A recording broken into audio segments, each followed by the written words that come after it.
Hello everyone. In today's topic, we are going to discuss about need analysis, and the subject in which this topic falls is the system engineering, which is in seventh semester of mechanical engineering.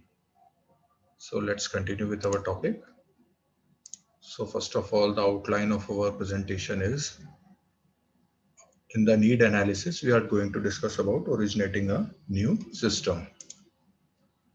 So in originating a new system, what is the role of need analysis? This is what is discussed here.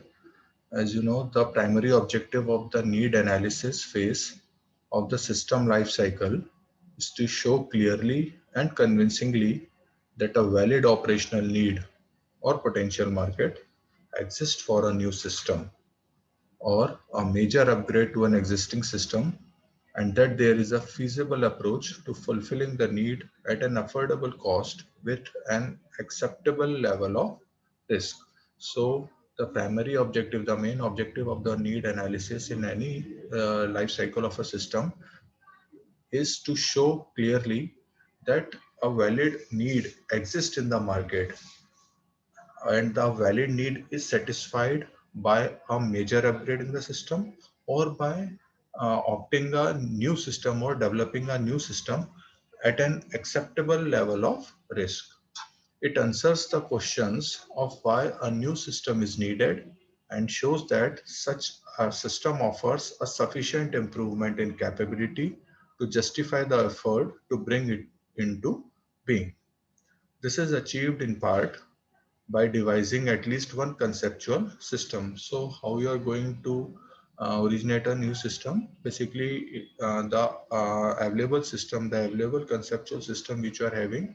So we are going to devising this conceptual system that can be shown to be functionally capable of fulfilling the perceived need, and by describing it in a sufficient detail to persuade decision makers that it is technically feasible and can be developed and produced at an acceptable cost. So in originating a new system, we take one conceptual system which is already there, and that system is, is capable of fulfilling the need.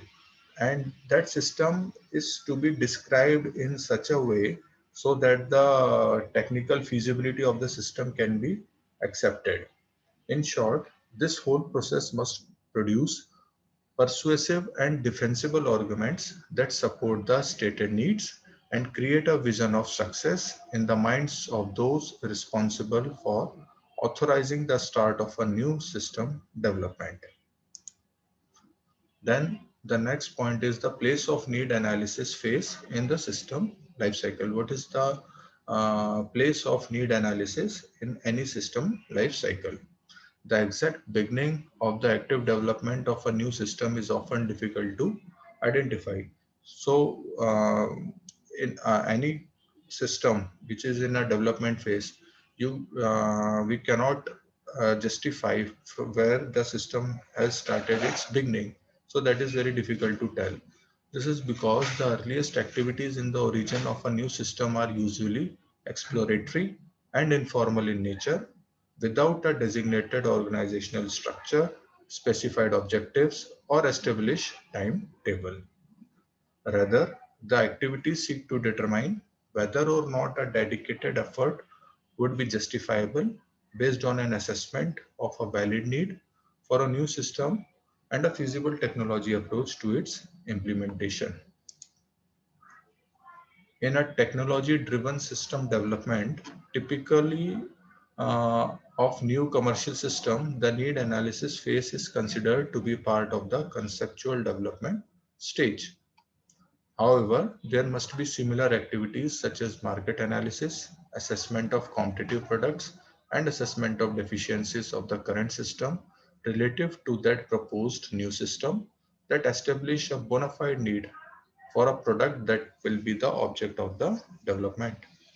The place of the need analysis phase in the system life cycle is illustrated in figure which is shown in the next slide.